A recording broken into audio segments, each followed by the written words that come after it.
Yan ho yung ating kuryente dito mga kaparmlat. Yan, flat yung property mga kababayan. Maraming mga prutas, maraming mga niyog na nakatanim dito mga kaparmlat. Nasa 5,000 square meters or 5,078 square meters lamang yung kanyang total lot area. Murang-mura lang po yung halaga nito mga kaparmlat. Kompleto po.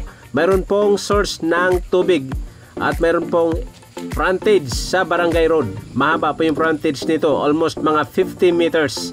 Ganoon po kaganda mga kababayan. Maraming niyog, lansones, daranghita at saka po langka at mangga. You are watching Realty Philippines TV. Please don't forget to subscribe. Yan po yung mga niyog dito mga kaparmlat. Marami pong bunga, and then yan po yung sasakyan na kakapasok po dito. Mahaba po yung frontage nito mga kaparmlat. Yan, sa mga interesado po ay mag-email sa amin or tumawag po sa mga cellphone numbers na naka-flash dyan sa ating screen.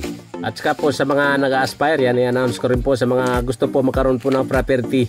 Yan, lahat naman po tayo mga kaparmlat ay gusto po mag-prepare ng mga property para po sa ating pamilya. Yan, kahit wala pa kayong asawa mga kaparmlat. Sa mga nag-game dyan, sa mga mahilig po maglaro, yan, kailangan po ay may mga property kayo na tinitingnan mga kaparmlat para po ma-inspire kayo sa inyong mga pagtatrabaho. Yan, lahat po ng mga gamers, mag-subscribe po kayo sa ating YouTube channel at wag ho kalimutan na mag-follow sa ating Facebook page, Realty Philippines TV.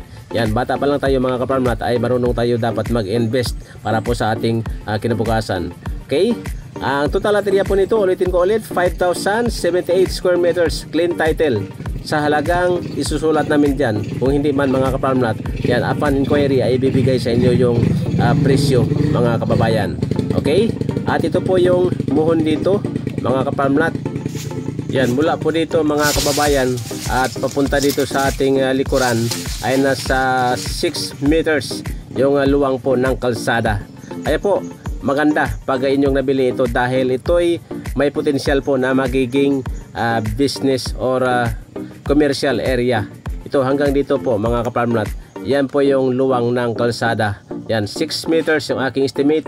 And then ito naman po yung source ng tubig dito, malaking tubo. Galing po yan sa taas, sa spring. Lahat po dito ay spring ang pinanggalingan po ng mga tubig. Ito po yung kabilang part, hindi po kasama ito. May mga mahogani na to mga kaparmlat. Yan po sa ating kaliwa po, yan po yung property. Hanggang doon po sa unahan ng sasakyan na yan mga kaparmlat. Okay? Ngayon naman po, tayo po ay malapit sa PAMI I-Mall or I-Mall PAMI. Diyan po sa PAMI Laguna sa highway. Yan po yung lugar kung saan pwede ho kayo sunduin ng mag-a-assist sa inyo papunta dito sa lupa na ito mga kaparmlat. Yan, tumawag lamang dyan sa mga cellphone numbers na naka-flash sa ating screen. At muli from Laguna, ako ang inyong kaparmlat, Rosindo Saminyan. Kayo po ay nanonood sa inyong #1 real estate referral channel, Realty Philippines TV. Mabuhay tayong mga Pilipino.